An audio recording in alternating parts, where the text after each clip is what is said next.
بسم الله الرحمن الرحيم. الحمد لله العفو الغفور، لا تنقضي نعمه ولا تحصى على ما مر الدهور، وسمع الخلائق حلمه مهما ارتكبوا من شرور، سبقت رحمته غضبه من قبل خلق الأيام والشهور.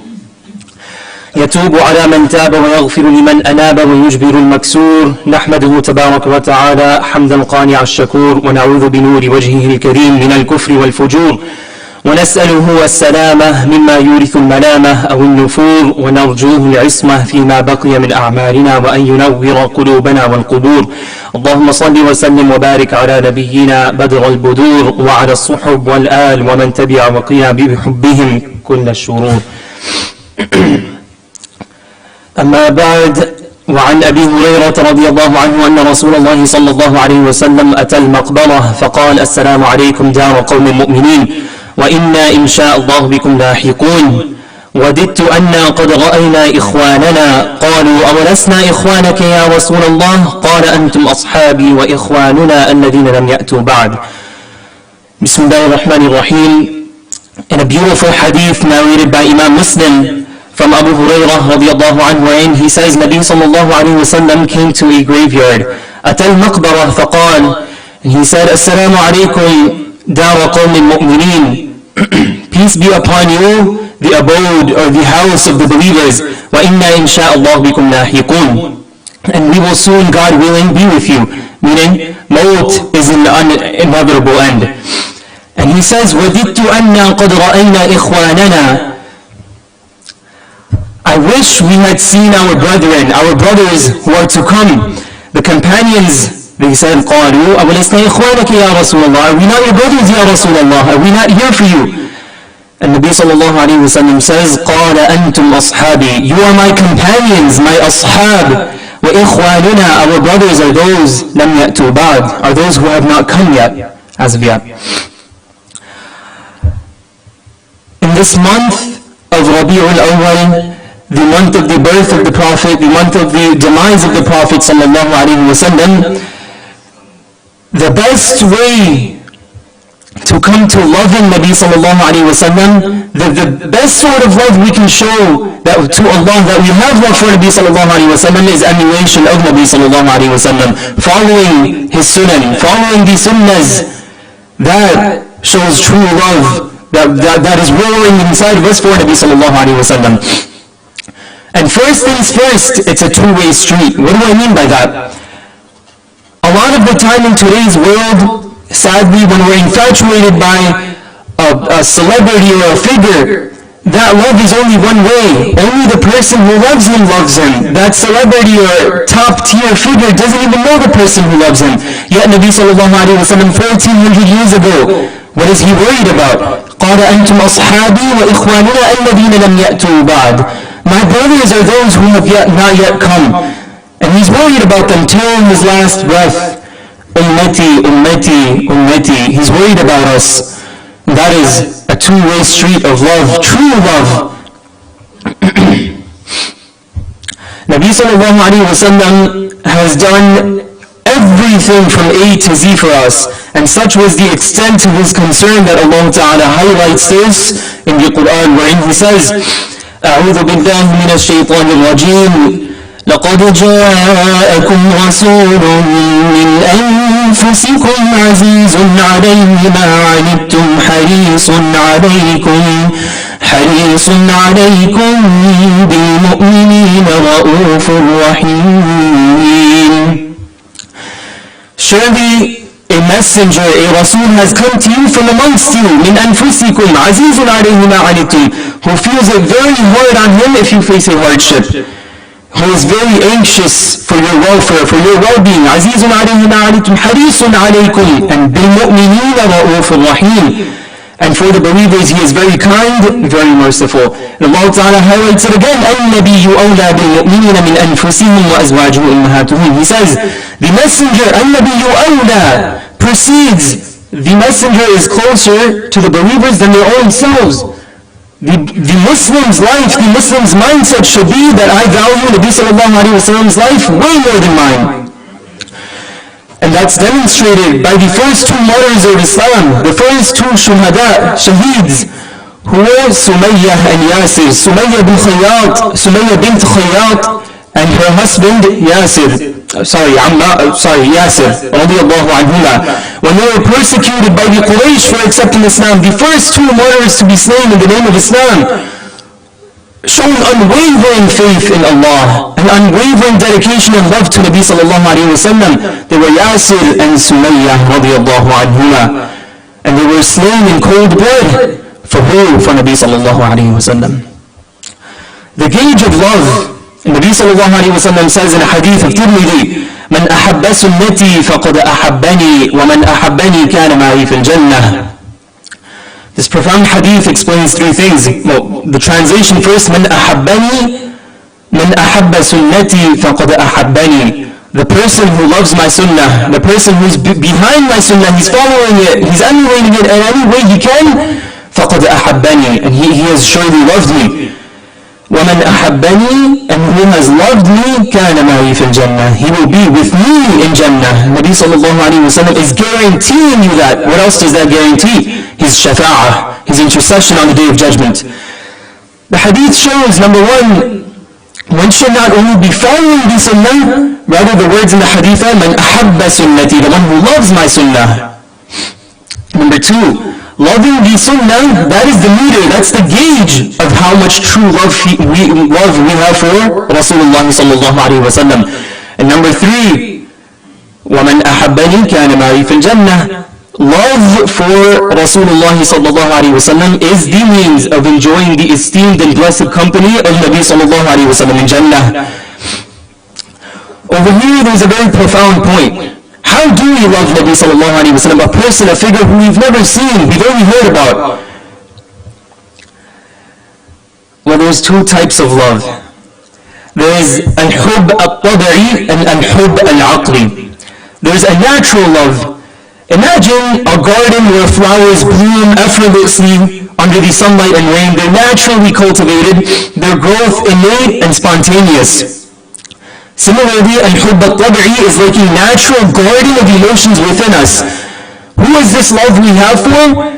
Suppose a child, our sibling, our parents. This is something we have natural love for no matter what. Al-hub al-tabi'i. And al-hub al-aqli it's a cultivated garden. It's guided by reason and intellect. In essence, to break it down even further, al-hub al-tabi'i is the spontaneous, instinctive affection that occurs naturally, and it occurs at first sight. The second the child is born, you're in love with it. That's al-hub al-tabi'i. That's natural love you have for that person, that child. And al-hub al-aqli, intellectual love, is a love that grows through thoughtful consideration, intellectual reasoning.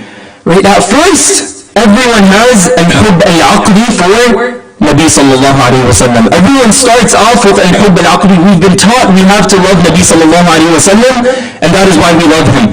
But how do we bring that love to al-hub al-tabi'i now? How do we make that natural love, natural and roaring, igniting love inside of us for Nabi sallallahu alayhi wa sallam? Because that's the love we want to achieve with him.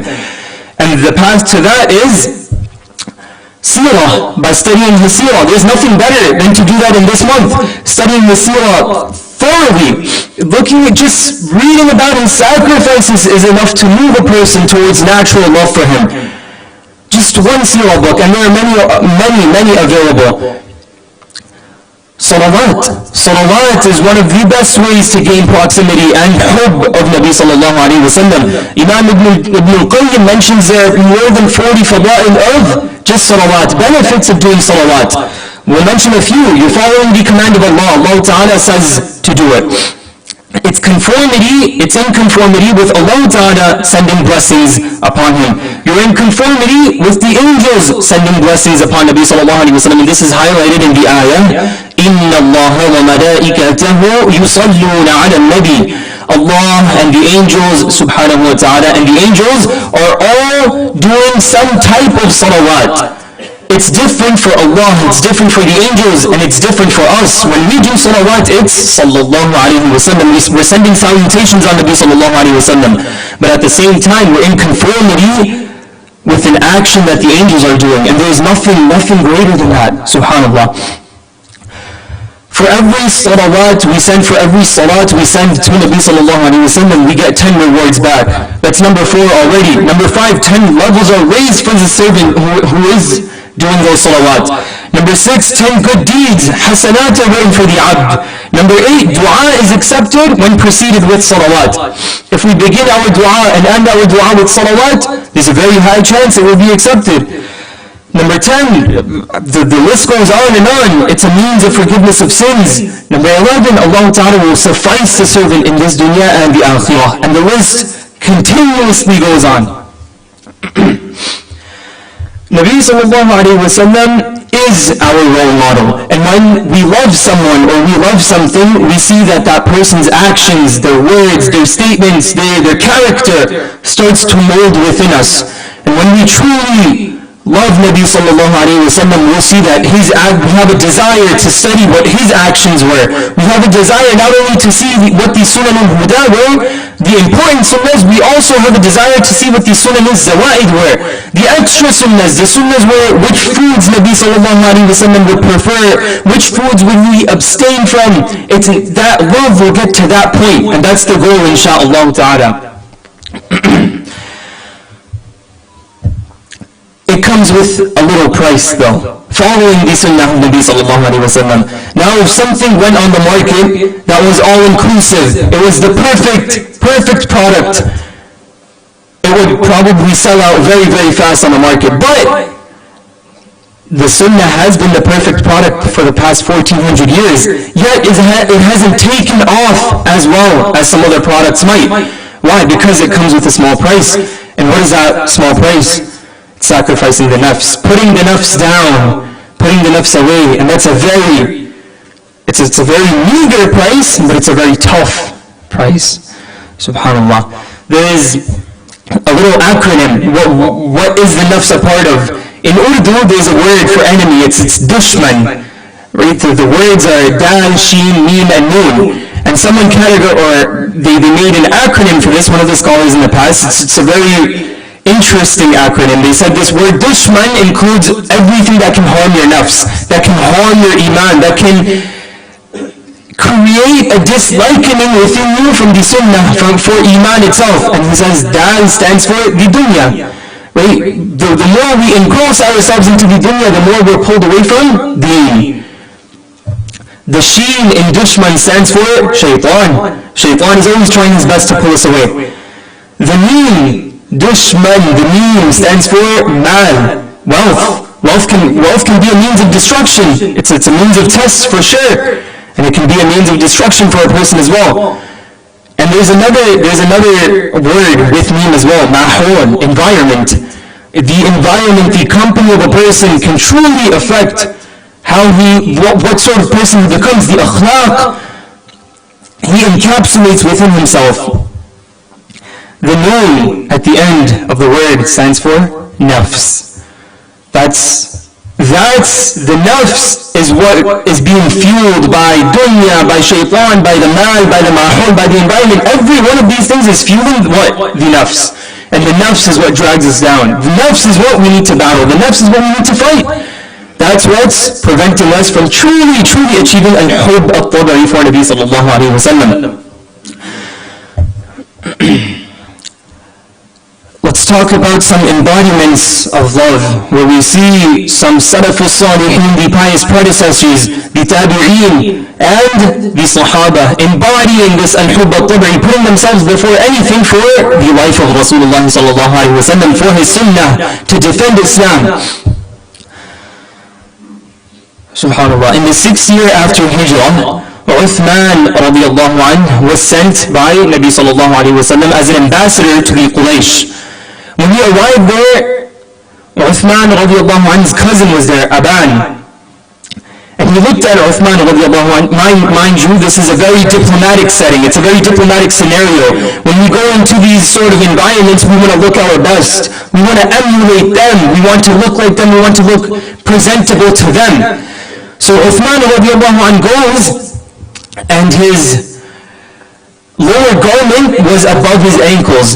And it was a, so to say, practice of the Jahili Arabs and the people of that time to wear their lower garments beneath their ankles. It was a sign of pride, it was a sign of, haughtiness, that I am something. So when Uthman radiallahu anhu goes, his garment is way above that, way above his ankle. And his cousin looks at him and says, what are you doing? What is this? This is how you present yourself? And being very unapologetic, being very strict to adhering to the sunnah, he says to Aban, this is the sunnah of Rasulullah sallallahu alayhi wa sallam. You want to deal with it? Deal with it. I'm not going to conform to your norms. I'm not going to come down to your level. And this was a very diplomatic and political setting for Uthman radiallahu anhu. It determined whether the Muslims will be allowed in or not. Yet he did not compromise the sunnah. And it's very sad to see, people today, they're conforming to societal norms.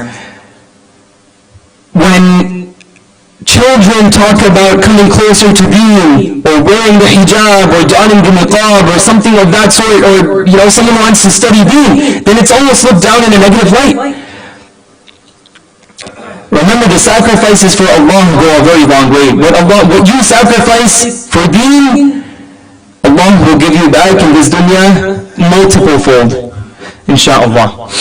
There's another example of Mus'ab ibn Umayr radiallahu anhu, the same Sahabi who was famous and known for his marvelous itr, the one people would smell from streets away. One day he was walking by Nabi sallallahu alayhi wa sallam, and he was seen wearing patched up clothes. They were patched up, and Nabi sallallahu alayhi wa sallam looks at him and cries, Baka!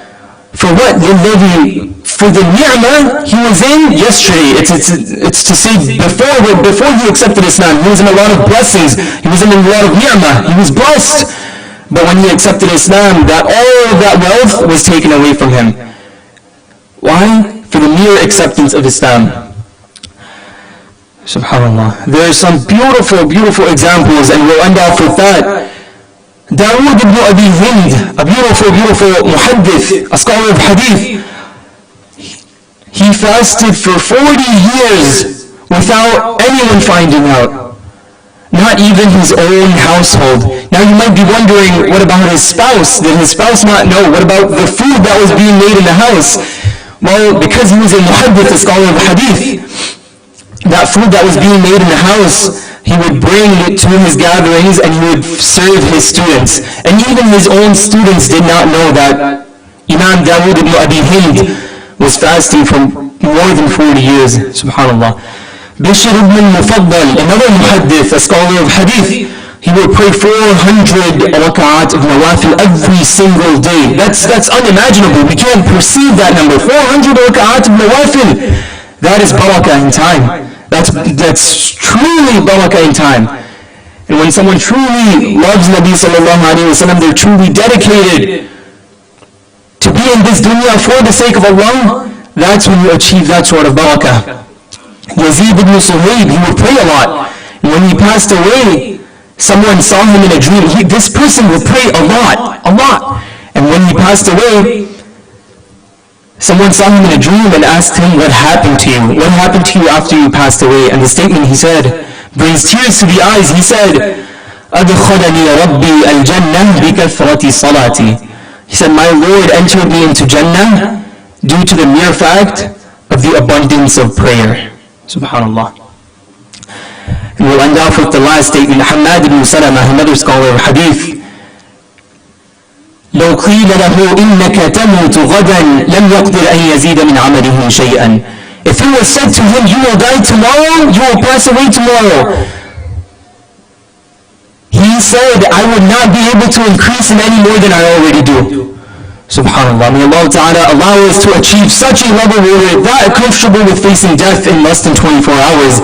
Ameen Ya Rabbil Alameen. May Allah Ta'ala grant us the tawfiq to study Nabi Sallallahu Alaihi Wasallam, his seerah, his life, his jihad, his sacrifices, his mental struggles, his experiences, and allow us to gain al-hub al-tabi'i from this endeavor. Ameen Ya Rabbil Alameen. Wa akhiru da'wana alhamdulillahi Rabbil Alameen.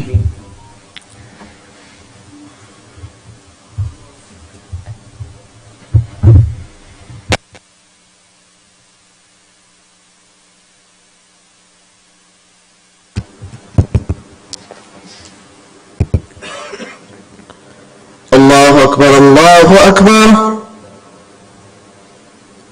الله أكبر الله أكبر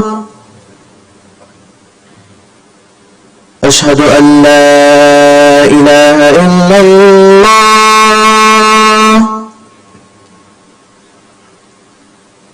أشهد أن لا إله إلا الله أشهد أن محمد رسول الله أشهد أن محمد رسول الله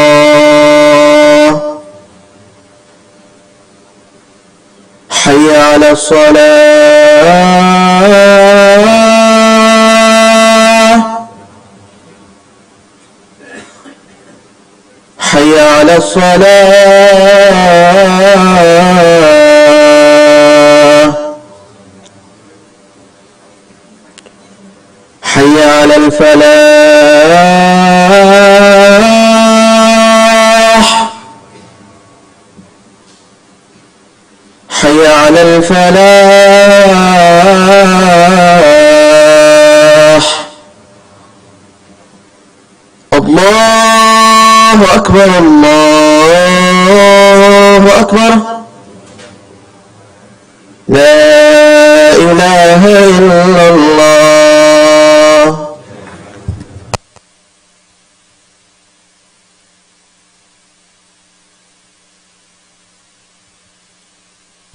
بسم الله الحمد لله الذي هدانا لهذا وما كنا لنهتدي لولا أن هدانا الله ونشهد أن لا إله إلا الله ونشهد أن محمدا عبده ورسوله وصلى الله تعالى عليه وعلى آله وأصحابه أما بعد فيا أيها الناس وحدوا الله فإن التوحيد رأس الطاعات واتقوا الله فإن التقوى ملاك الحسنات فاتقوا الله وأجملوا في الطلب وتوكلوا عليه فإن الله يحب المتوكلين وادعوه فإن ربكم مجيب الداعين بعد أعوذ بالله من الشيطان الرجيم وقال ربكم ادعوني أستجب لكم إن الذين يستكبرون عن عبادتي سيدخلون جهنم داخرين. بارك الله لنا ولكم في القرآن الكريم ونفعنا وإياكم بما فيه من الآيات والذكر الحكيم. أستغفر الله لي ولكم ولسائر المسلمين فاستغفروه إنه هو الغفور الرحيم.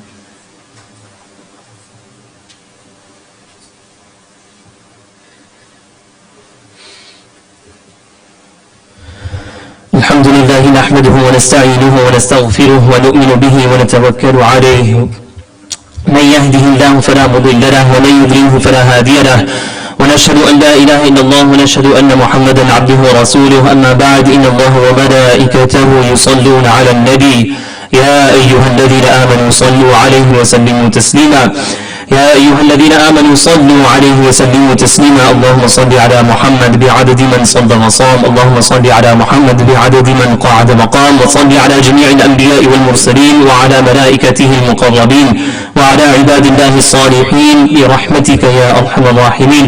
عباد الله رحمكم الله إن الله يأمر بالعدل والإحسان وإيتاء ذي القربى وينهى عن الفحشاء والمنكر والبغي يعظكم لعلكم تذكرون ولذكر الله تعالى أعلى وأولى وأعز وأجل وأتم وأهم وأكبر والله يعلم ما تصنعون. أقيموا الصلاة.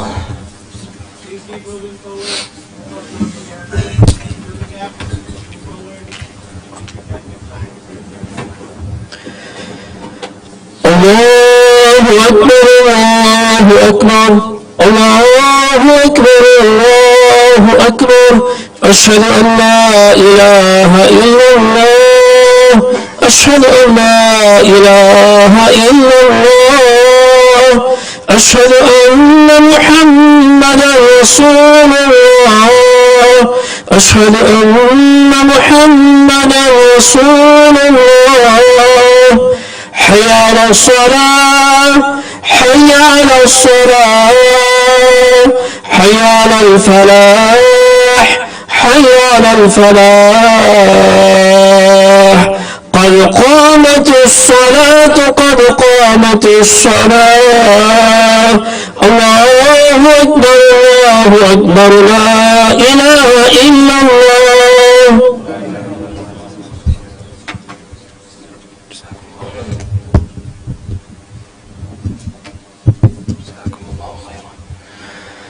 استووا واعتدلوا يرحمني ويرحمكم الله. Please make sure to straighten the rows, inshallah, fill in the gaps.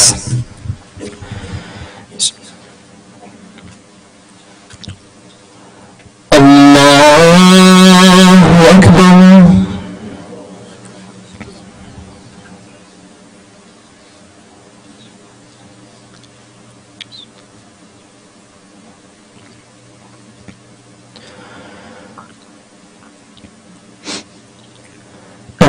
لله رب العالمين الرحمن الرحيم مالك يوم الدين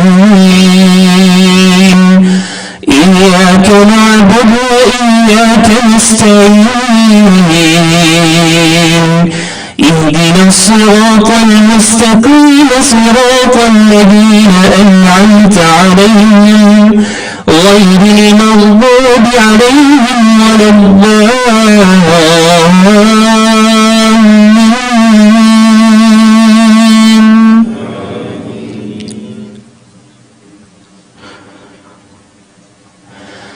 تبارك الذي جعل في السماء بروجا وجعل فيه سراجا وقمرا منيرا وهو الذي جعل الليل والنهار خلفة لمن أراد أن يذكر أو أراد شكورا.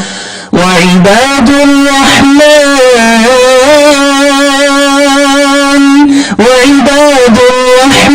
الذين يمشون على الأرض هونا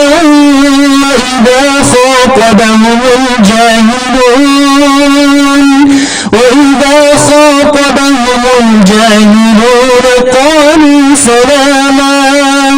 والذين يبيتون لربهم سجدا وقياما والذين يقولون ربنا اصرف عنا عذاب جهنم إن عذابها كان غراما إنها ساءت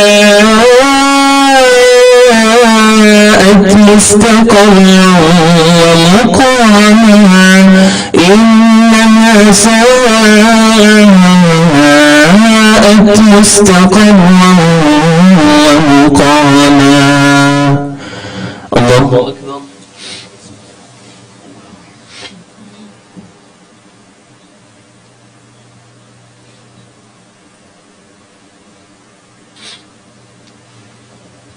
سمع الله لمن حمده. الله أكبر.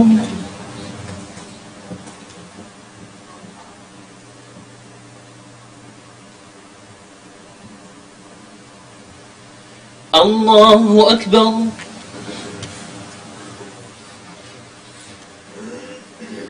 الله أكبر.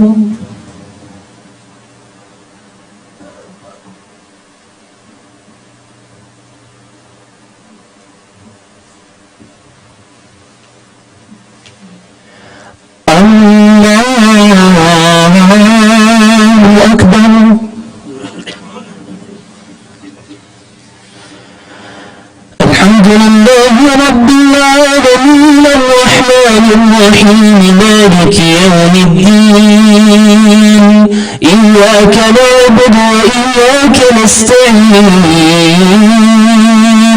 اهدنا الصراط المستقيم صراط الذين أنعمت عليهم غير المغضوب عليهم ولا الضالين.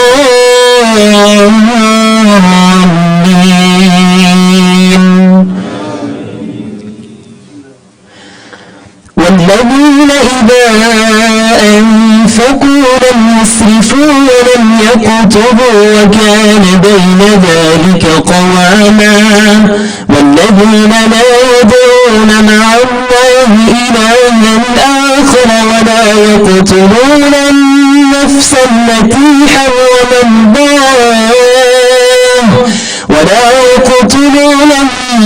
النفس التي حرم الله إلا بالحق ولا يزنون ومن يفعل ذلك يلقى أثاما يضاعف له العذاب يوم القيامة ويخلد فيه مهانا إلا من تاب وآمن وعمل عملا صالحا فأولئك يبدل الله سيئاتهم حسنات وكان الله غفورا رحيما ومن تاب وعمل صالحا فإنه يتوب إلى الله متابا.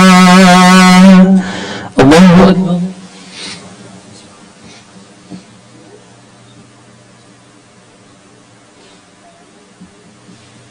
سمع الله لمن حمده. الله أكبر.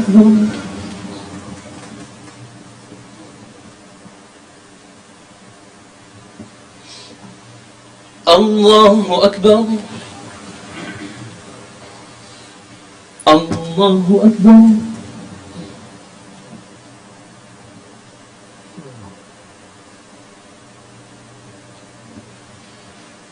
الله أكبر.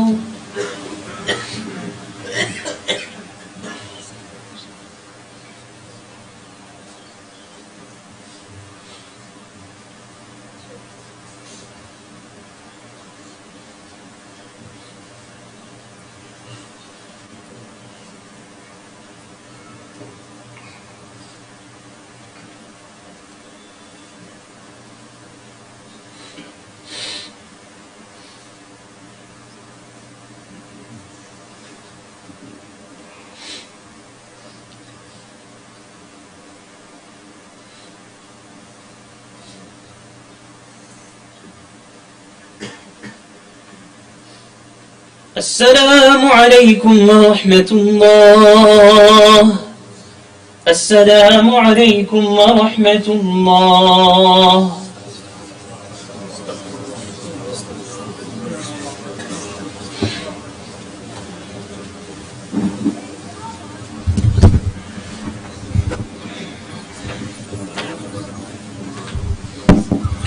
السلام عليكم ورحمة الله تعالى وبركاته. Just give us a few minutes. May Allah subhanahu wa ta'ala accept from all of you. May Allah subhanahu wa ta'ala keep you safe and healthy. As all of us we know, the rain today, there were many kind of warning winds sent also. So please be careful if you're driving and about your kids, inshallah. May Allah subhanahu wa ta'ala make this rain as a rahmah for all of us, inshallah. A few things I would like to share with you, inshallah. Number one, it's our coming event, which is our Hifz School Annual Day. Our Hifz School Annual Day. Not this Saturday, but the coming one, which is October the 7th. Saturday, October the 7th. Inshallah, we'll have our annual Hifz School class, inshallah. We'll be here at the Muslim Center from 5 o'clock until Isha time. There will be many of our graduated students that now, mashallah, they are ulama and they are muftis. They will be with us, inshallah. And at the same time, there are few kids who graduated this year also became Hafid. So we're inviting all of you. Please don't miss the chance, the opportunity to come and be with us, inshallah, in that blessed night, inshallah. Food will be served after the program, inshallah.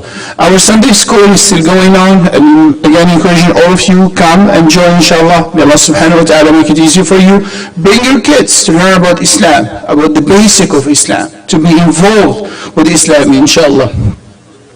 One more thing also, our elementary, junior high school, also registration is still going on. There are still few seats, so if you are interested, please come and do it as soon as possible, inshallah.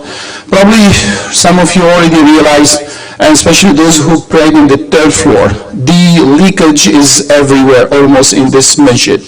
And I'm urging all of you, and especially some of you, if they could, help us. We have an estimation which is very heavy if we want to change the roof. I will really ask some of you who are interested, just go to the 3rd floor. It is really very bad. We just put the carpet and I don't know what will happen. The estimation is more than $60,000 to change the roof. But what makes it worse is not only the third floor, but is the school that we have downstairs. In most of the classes, the brother, which is the school principal, he called me and he called everyone that the classes are leaking in every class almost. So again, if you want to help, please come to me or send me your check or just come. If you have someone else who could help financially, or you could do the job, or you know someone who could help with that, so don't hesitate. This is the house of Allah subhanahu wa ta'ala. May Allah make it as reason for maghfirah, for rahmah for you and all your families, inshallah.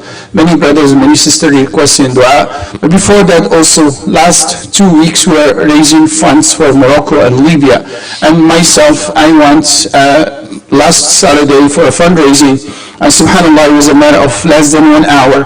They were able to raise $60,000. The good thing was actually the person who spoke, but what encouraged the people, that this is what I said. MashaAllah, you guys, we collected money from here and some money also from the Muslim Center as a part of the zakat. It was like a check of $5,000. So the fundraising started with $5,000 for the Muslim Center of New York community. But what I said also, these brothers who donated the money, they don't know you. You don't know those children of Morocco who are orphans, but still they are willing to help. And that was a big boost for that fundraising. May Allah subhanahu wa ta'ala accept from all of you. The box is still there. If you want to help, please feel free. And I will ask our Hafiz, mashallah, to make dua for everyone, inshallah. اللهم صل على محمد وعلى آل محمد كما صليت على إبراهيم وعلى آل إبراهيم إنك حميد مجيد. ربنا آتنا في الدنيا حسنة وفي الآخرة حسنة وقنا عذاب النار. ربنا لا تزغ قلوبنا بعد إذ هديتنا وهب لنا من لدنك رحمة إنك أنت الوهاب. ربنا فاغفر لنا ذنوبنا وكفر عنا سيئاتنا وتوفنا مع الأبرار. ربنا هب لنا من أزواجنا وذرياتنا قرة أعين واجعلنا للمتقين